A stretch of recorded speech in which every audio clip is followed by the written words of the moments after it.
Alright, here we are now.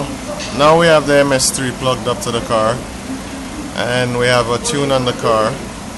Here, this is what's going on right now. As you can see, About topic, vtec engagement. yes, most people want their vtec to come down lower.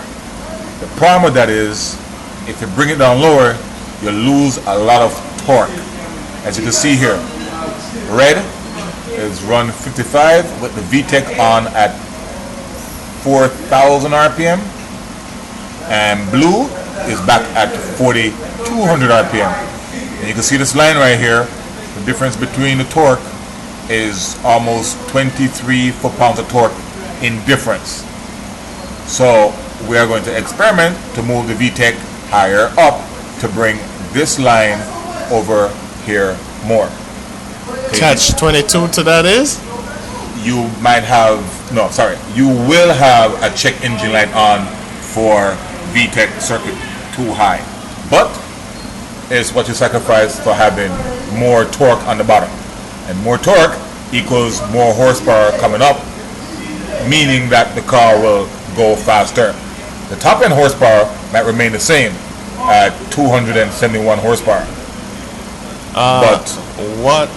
So we're making 271 horsepower right now with the VTEC set at factory. At factory. Yeah. And when it's not set at factory, it makes 266 and 237 foot-pounds of torque. So now we're going to experiment and take the VTEC totally off from the ECU and control it and turn it on at About 5,000 or 4,800 RPM and see what it does. with the torque.